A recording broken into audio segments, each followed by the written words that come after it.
আসসালামু আলাইকুম। আমি সবাব বানাবো। সবাবের জন্য আমি ময়দা নিব। 1 নাম্বার আটা,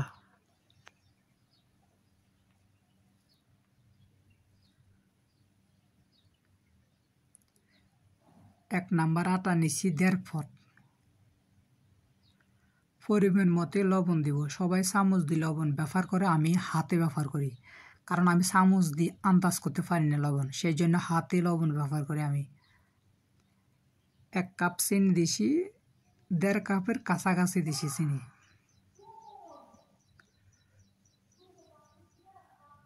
বেগুন পাউডার দিছি 1.5 চামচ, 1.5 চামচ বেগুন পাউডার। পরিমাণ মতো খামিরা দিছি।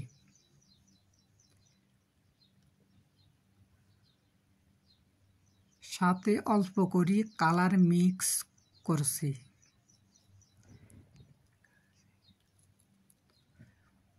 দুধের পাউডার দিছি 2.5 চামচ,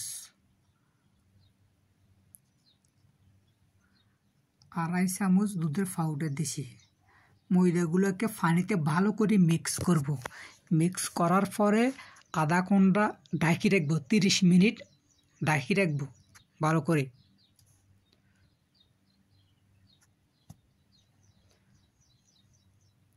আমার সবগুলো আজেন একদম ভালো করে মিক্স করছি। এখন ঢাকি রাখবো আধা ঘন্টা। 30 মিনিট পর আমার কাইগুলো একদম ফুলে গেছে। এখন সাথে 2টা ডিম মিক্স করব।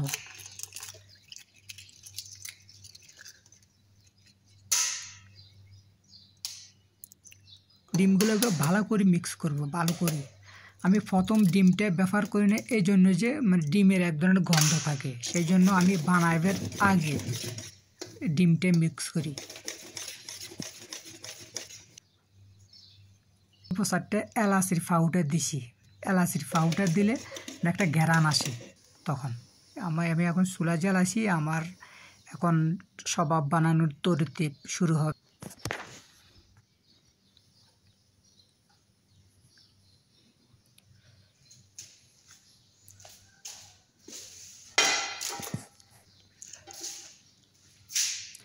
তাওয়া দিছি, তাওয়া গরম হওয়ার পরে আমি সবাব বানাবো আস্তে আস্তে।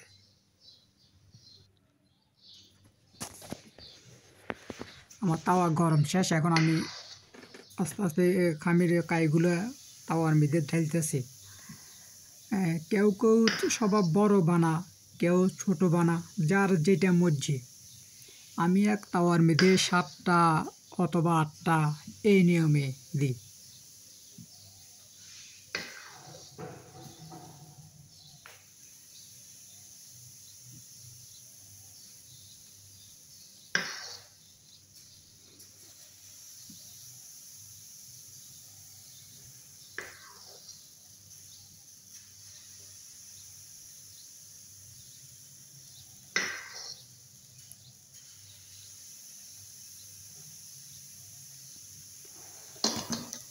সবাবগুলা শুকিয়ে যাওয়ার পরে এই যে ঘি আছে, উপরে দিয়ে ঘি দিব।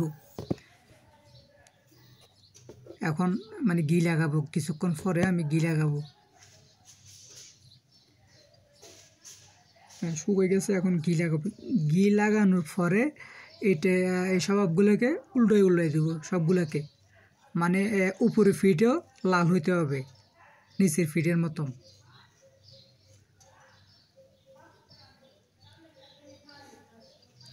এটা আমাদের দেশের চিত্তিল ফিটের মতন।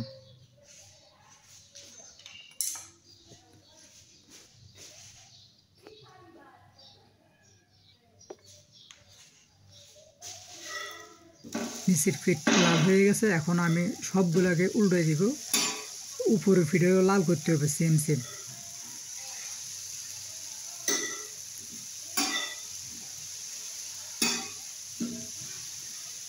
আমার সবাব বানানো শেষ। আল্লাহ মাসা।